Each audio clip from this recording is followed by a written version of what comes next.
नमस्कार, आप देख रहे हैं द इम्प्रेसिव टाइम्स और मैं हूं आपके साथ अंकिता मिश्रा। आज फरीदाबाद के सेक्टर 16 स्थित मोरेंगो एशिया हॉस्पिटल में वर्ल्ड ब्रेन डे के मौके पर स्ट्रोक के पेशेंट के लिए एक खास सुविधा के बारे में बताया गया। आज डॉक्टर्स ने प्रेस कॉन्फ्रेंस की और ब्रेन स्ट्रोक के मरीजों के बारे में बताया कि उन्हें किस तरीके की परेशानी होती है, उनके सिम्टम्स क्या हैं।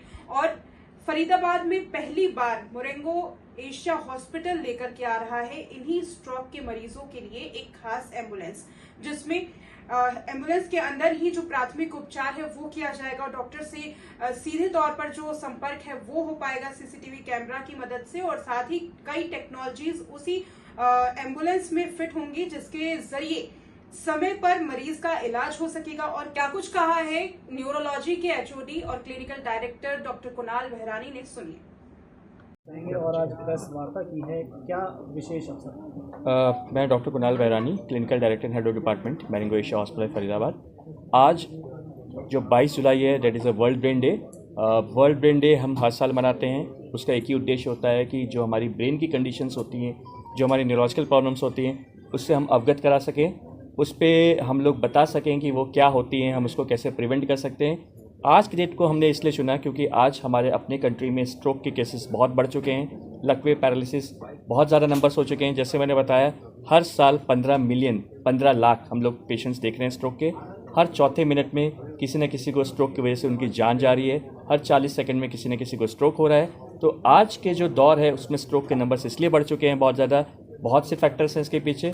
आज इस 22 जुलाई को जो हमने एक 5G enabled stroke ambulance launch किया है, उसका पर्पस ही यही है कि ताकि इन नंबर्स को कैसे हम बचा सकें, कैसे हम टाइमली पेशेंट को ट्रीटमेंट दे सकें। बिकॉज जो इसका सबसे स्ट्रॉन्ग ट्रीटमेंट होता है वो होती है वो दवाई जो हम लोग गोल्डन आवर में ही यूज़ कर सकते हैं। ये एम्बुलेंस आज शुरुआत की गई है, लॉन्च की गई है, तो इसकी क्या स्पेसिफिकेशन है, क्या खासियत? 5G एम्बुलेंस जो हमने स्टार्ट की है उसमें स्पेसिफिकेशन सबसे इंपॉर्टेंट है कि उसके जो अंदर की नेटवर्किंग है वो इस तरह से की गई है। वहाँ पे टीवी मॉनिटर है, वहाँ पे हमारी पूरी मॉनिटरिंग यूनिट है जिसमें हम पेशेंट का ब्लड प्रेशर, पल्स, ECG ये सब हम रिकॉर्ड कर रहे हैं। उस मॉनिटर के जरिए जो है हम पेशेंट्स को देख पा रहे हैं दूर से बैठे हुए।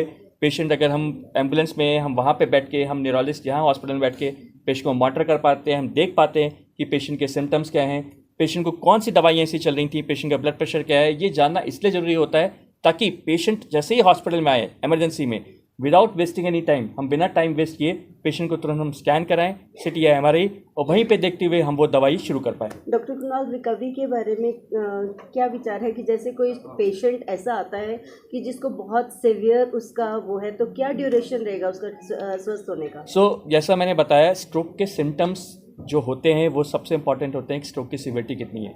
अगर जो ज़्यादा सीवियर स्ट्रोक होते हैं उसमें सिम्टम्स ज़्यादा हमें गंभीर दिखते हैं, ऐसे में स्ट्रोक की रिकवरी टाइम लेती है। लेकिन अगर हम समय पे पेशेंट का ट्रीटमेंट कराएं, विद इन टाइम हम पेशेंट को हॉस्पिटल में लेके आएँ, विद इन टाइम हम उसको ट्रीटमेंट दें, तो पेशेंट काफ़ी हद तक रिकवर कर जाते हैं। ऐसा भी देखा गया है, हम जब मैकेनिकल थ्रोम्बेक्टमी करते हैं तो 70 से 80% जो पेशेंट होते हैं अगले 24 घंटे में रिकवर कर जाते हैं। जैसे मैंने बताया कि जो 5G इनेबल्ड स्ट्रोक एम्बुलेंस जो हम ब्रेन स्ट्रोक रिस्पॉन्स यूनिट है, ये for the first time in NCR, मतलब NCR में हमारे पास मोरेंगो एशिया में पहली बार लॉन्च की गई है। होप सो आने वाले टाइम पे हो सकता है दूसरे हॉस्पिटल्स करें, लेकिन अभी तक तो हमारे इस मोरेंगो एशिया हॉस्पिटल में फर्स्ट टाइम NCR में लॉन्च की गई है। तो सुना आपने कि डॉक्टर कुणाल बेहरानी ने क्या कुछ कहा। स्ट्रोक के मरीजों के लिए जो सुविधा मोरेंगो एशिया हॉस्पिटल में उपलब्ध कराई गई है, उनका कहना है कि ये फरीदाबाद में पहली बार ऐसा हुआ है। यकीनन इस सुविधा से लोगों को बड़ी राहत मिलेगी और साथ ही जल्द से जल्द जो इलाज की एक दावा किया गया है हॉस्पिटल की ओर से कि जल्द से जल्द इलाज किया जाएगा और कम वक्त में जो मरीज है वो ठीक हो सकेगा, ये दावा भी जल्द सच हो, इसी की कामना करते हैं। फिलहाल इस रिपोर्ट पर आपको क्या कहना है कमेंट करके जरूर बताइएगा। देखते रहें द इम्प्रेसिव टाइम्स।